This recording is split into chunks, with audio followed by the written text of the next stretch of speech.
ابھی ابھی رمضان گیا، شوال کا مہینہ چل رہا ہے، رمضان میں نیک عمل کرنے والے بڑے نظر آئے، مسجدیں بھر گئی، نمازیوں سے مسجدیں آباد ہو گئی، لیکن جیسے ہی شوال کا چاند نظر آیا سارے شیاطین ریلیز ہو گئے، سارے شیاطین کو بیڑیوں سے جو اللہ جکڑ رکھا تھا رمضان میں اللہ نے آزاد کر دیا۔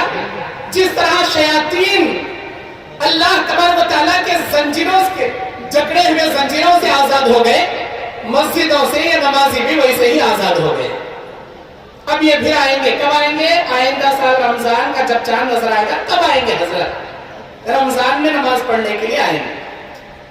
تراویح پڑھنے والے رمضان کے مہینے میں، تراویح کیا ہے؟ نفل نماز ہے، نفل نماز ہے تراویح کی نماز، جسے قیام اللیل کہتے ہیں۔ تراویح، تہجد، قیام اللیل سب ایک نماز کے نام ہے۔ تراویح کی نماز جیسی نفل عبادت رمضان کے مہینے میں بڑی پابندی سے اہتمام کرنے والے، نفل نمازوں کی پابندی کرنے والے رمضان کے بعد فرض نمازوں میں بھی دور دور تک نظر نہیں آتے۔ نفل نمازوں کی پابندی رمضان میں کرنے والے رمضان گزرنے کے بعد فرض عبادتوں میں بھی نظر نہیں آتے۔ کیا اللہ نے ہم کو صرف رمضان کی عبادتیں فرض کیا ہے کہ رمضان کے لیے پیدا کیا ہے؟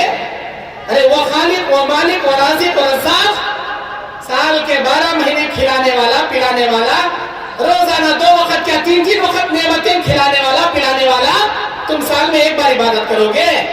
اللہ تمہیں سال میں ایک بار کھلاتا ہے کیا؟ تم سال میں ایک بار کھاتے ہو کیا؟ اللہ کی نعمتیں روزانہ کھاتے ہو تو پھر روزانہ اعمال صالحہ کیوں نہیں کرتے؟ اگر وہ اللہ تمہاری عبادتوں کے بجائے تمہیں روزی دیتا تو تم تو بھوکے مر جاتے۔ رمضان میں کھائے ہیں، رمضان میں روزی ملی، رمضان کے بعد بے نمازی ہو گئے، روزی بند ہو گئی۔ ارے شکر کرو اس رحیم کا، اس غفور رحیم کا، اس ارحم الراحمین کا۔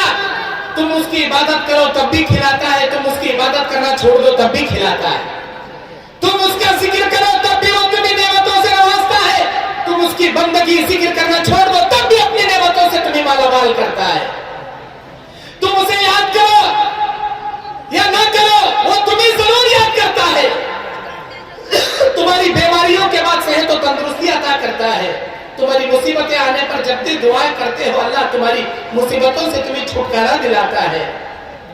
سال کے 12 مہینے جب تم بیمار ہو کر اللہ سے شفا کی امید رکھتے ہو، میرا مالک الملک تمہیں شفا بھی دیتا ہے، یہ دیکھنے کے باوجود کہ یہ نماز نہیں پڑھتا، یہ میرے قرآن کی تلاوت نہیں کرتا، میرا ذکر نہیں کرتا، میری بڑائی نہیں کرتا، میرے گھر کو مسجد کو آباد نہیں کرتا، یہ جاننے کے باوجود میرا غفور رحیم اللہ تعالیٰ تمہیں بے شمار نعمتوں سے مالا مال کرتا ہے۔ میرے دینی اور اسلامی بھائیوں، اس دنیا میں 2 قسم کے لوگ رہتے ہیں،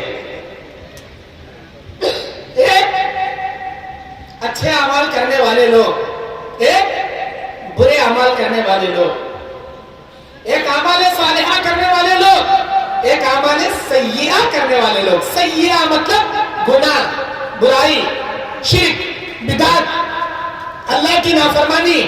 2 قسم کے لوگ رہتے ہیں۔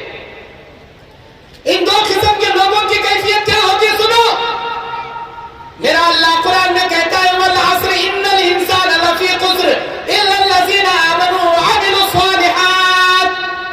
قسم ہے زمانے کی، قسم ہے اثر کے وقت کی، انسان خسارے میں ہے لیکن وہ لوگ خسارے میں نہیں ہے جو ایمان لانے کے ساتھ اعمال صالحہ کرتے ہیں، نیک عمل کرتے ہیں، وہ خسارے میں نہیں ہے۔ اللہ نے کہہ دیا ایمان لانے کے ساتھ اعمال صالحہ کرنے والے خسارے میں نہیں ہیں۔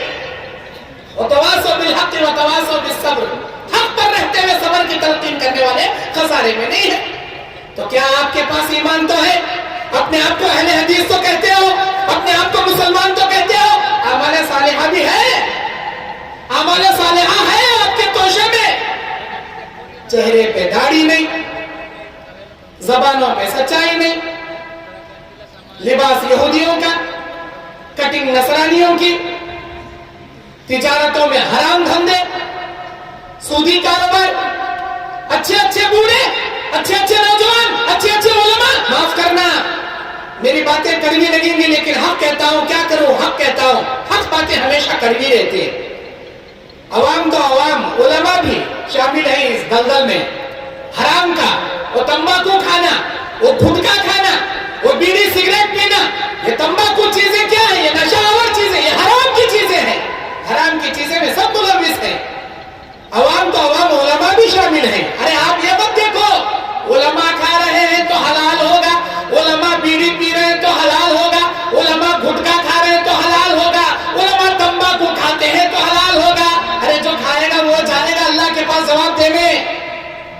آپ یہ نشہ آور چیزیں استعمال مت کرو، اعمال صالحہ کرو، برائی سے بچو، برائی سے بچو میرے بھائیوں. خرابی ہے ہمارے نوجوانوں میں یہ، اور ہماری مائیں بہنیں بے پردگی کا ننگا ناچ بنائے بیٹھی ہیں. بے پردگی عام ہے، کوئی پردہ نہیں، کوئی برقع نہیں، کوئی نقاب نہیں. اپنے بدن کو ڈھانکنا ہے، اپنے جسم کو، اپنے لباس کو چھپانا ہے، برقع پہننا ہے. جب لڑکی بالغ ہو جائے، نبی علیہ السلام کا فرمان ہے الامرأۃ عورۃ، بدن عورت کا سارا پردے کے لائق ہے، اس کے سر سے لے کر پیر تک چھپانے کے لائق ہے. لیکن ہماری بہنیں پردہ نہیں کرتی، ہماری بہنوں میں پردے کا کوئی شعور نہیں ہے. نوجوانوں میں تمباکو بیڑی گٹکے کی عادت ہے. استغفر اللہ استغفر اللہ. نبی کی حدیث ہے کل مسکر حرام، ہر نشہ پیدا کرنے والی چیز حرام ہے. کس نے کہہ دیا تمباکو حلال ہے؟ کس نے کہہ دیا گٹکا کھانا حلال ہے؟ اللہ اکبر اللہ اکبر. میرے بھائیوں یہ نشہ آور چیز ہے اور یہ حرام ہے، یہ حرام ہے. آپ کسی ایک عالم کو مت دیکھو وہ سود کھاتا ہے، عالم ہو کے سود کھاتا ہے تو سود حلال ہو گیا، ہم بھی کھائیں گے. ارے جو سود کھائے گا وہ جائے گا جہنم میں اگر توبہ نہیں کرے گا. اللہ چاہے تو معاف کرے گا، نہیں معاف کرے گا تو جہنم میں جائے گا. عالم کو نمونہ مت بناؤ، کسی عالم کی زندگی کو مت دیکھو. میرے اللہ نے سورہ احزاب میں 21ویں آیت میں فرما دیا اعوذ باللہ من الشیطان الرجیم لقد کان لکم فی رسول اللہ اسوۃ حسنہ. اے میرے بندو، اے میری بندیوں، قیامت تک آنے والے انسان و جناتوں، تمہارے لیے نمونہ میرے نبی کی زندگی ہے. میرے نبی جیسے کھاتے ہیں، میرے نبی جیسے پہنتے ہیں، میرے نبی جیسے عبادت کرتے ہیں، ویسے عبادت کرنے والے بنو گے تو کامیاب ہوگے. اگر کسی ایرے غیرے نتو خیرے تو آئیڈیا بناؤ گے تو کھڈے میں جاؤ گے، جہنم میں جاؤ گے. کسی ایرے غیرے کو نمونہ مت بناؤ. ہم علماء ضرور ہیں، ہم وارثین انبیاء ضرور ہیں، لیکن ہم خطاؤں کے مرکب ہیں، ہم غلطیوں کے مرکب ہیں. انبیاء معصوم من الخطا ہیں. اللہ نے جس ہستی کو تمہارے لیے نمونہ بنایا، صرف اسی ہستی کو آپ اپنے لیے نمونہ بناؤ گے تو نجات پاؤ گے، ورنہ علماء کو دیکھو گے آپ گمراہ ہو جاؤ گے. علماء ہیں الحمدللہ، حق پرست علماء ہیں. قیامت کی صبح تک ایک حق پرست جماعت، علماء کی جماعت، عوام الناس کی جماعت، امت محمدیہ کی ایک جماعت حق پر قائم رہے گی، جسے طائف منصورہ کہا جاتا ہے. ضرور قائم رہے گی، لیکن آپ کو آئیڈیل کسے بنانا ہے؟ نبی کو بنانا ہے، نبی کو بنانا ہے.